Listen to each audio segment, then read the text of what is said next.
हाय दोस्तों, कैसे हैं आप सभी। मैं डॉक्टर अनिल फिर से अपने यूट्यूब चैनल पर आप सभी का स्वागत कर रहा हूं और आशा कर रहा हूं सभी ठीक है, मस्त है, एंजॉय कर रहे हैं। Supply chain and logistic management का सब्जेक्ट चल रहा है, थर्ड मोस्ट इंपॉर्टेंट क्वेश्चन चल रहा है।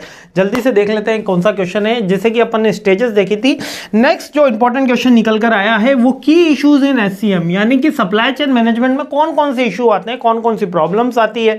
अब क्या प्रॉब्लम हो सकती है, एक तो कस्टमर की डिमांड हमको पता नहीं चले, कितने सप्लाई मैनेजर्स रखने हमको, होलसेलर कितने रखने, रिटेलर कितने रखने, क्या फेक डिमांड है, कौन सा लॉजिस्टिक रखना है। ग्लोबल सप्लाई चेन में हमको अलग तरीके की प्रॉब्लम आती है, यहां पर रखना।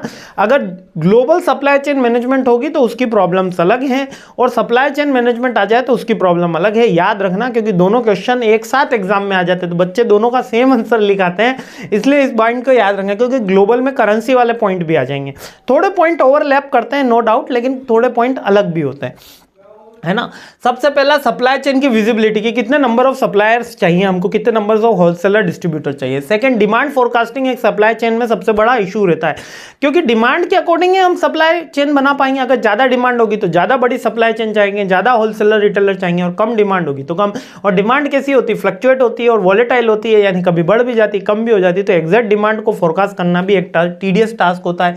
नेक्स्ट, सप्लाई रिलेशनशिप मैनेजमेंट, ये भी एक सप्लाई चेन मैनेजमेंट का बिल्कुल एकदम क्रूशियल पॉइंट होता है, क्योंकि अगर इसने गलत डेटा कोट कर दिया तो भी नुकसान है, ज्यादा डेटा और कम डेटा कोट करा तो नुकसान है। तो सप्लाई चेन मैनेजमेंट में जो उसका रिलेशनशिप मैनेजमेंट होता है, जो एक्चुअल में पता कर रहा होता है कि ब्रांड की गुडविल क्या है, यानी कि एक्चुअल में हमको कस्टमर से फीडबैक कहाँ मिल रहा होता है, रिटेल की शॉप से मिल रहा होता है। यदि आप FMCG का गुड्स है तो वो साबुन के बारे में फीडबैक किसको दे रहा है, सर्फ के बारे में फीडबैक किसको दे रहा है, पेस्ट के बारे में फीडबैक किसको दे रहा है, दुकानदार को। दुकानदार उसको डिस्ट्रीब्यूटर को दे रहा है, डिस्ट्रीब्यूटर जो है होलसेलर को दे रहा है, और होलसेलर से कंपनी के पास आ रहा है।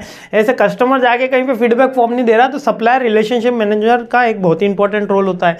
नेक्स्ट, इन्वेंट्री मैनेजमेंट में काफ़ी इसमें इश्यूज आते हैं कि इन्वेंट्री कितनी रखनी चाहिए, कितनी नहीं रखनी चाहिए। सबका मूलभूत एक ही सारे, कितने हमको सप्लायर रखने, कितने होलसेलर रिटेलर, कितने डिस्ट्रीब्यूटर एजेंट रखने, कौन सा ट्रांसपोर्टेशन मोडम लेना है हमको, बाय रोड भेजना है, बाय ट्रेन भेजना है, बाय एयर भेजना है, बाय ओशियन भेजना है, कौन सा भेजना है। नेक्स्ट, ग्लोबलाइजेशन के कारण हमारी रिस्क बढ़ जाती है। आज क्या होता है कि कितने ही प्रोडक्ट हमारे जगह पे अवेलेबल नहीं है तो हम कहीं से भी ऑर्डर कर देते हैं।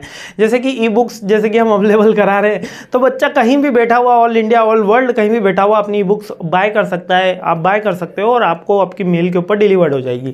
तो ये क्या हुआ, ग्लोबलाइजेशन इंपैक्ट ही कहा गया, और रिस्क मैनेजमेंट भी इसके अंदर सप्लाई चेन के अंदर आता है।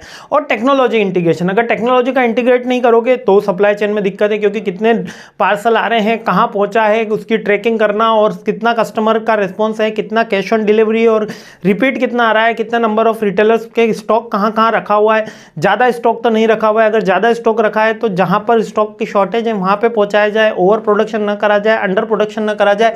ये सारा सॉल्यूशन इन टेक्नोलॉजी इंटीग्रेशन से ही संभव है। इसलिए these are the issues.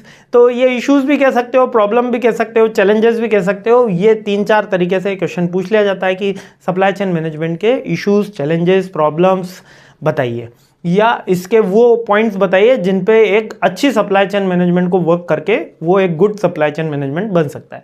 I hope सारे पॉइंट क्लियर हो गए होंगे। बहुत ही सिंपल क्वेश्चन है। जल्दी नेक्स्ट क्वेश्चन पे हमला बोलते हैं। मैं बहुत जल्दी करा रहा हूँ, डिटेल वीडियो में बड़े आराम से सारे पॉइंट्स कवर अप किए हैं। तो मस्त रहिए, खुश रहिए, मुस्कुराते रहिए और मेरे साथ भी जुड़े रहिए। जय हिंद।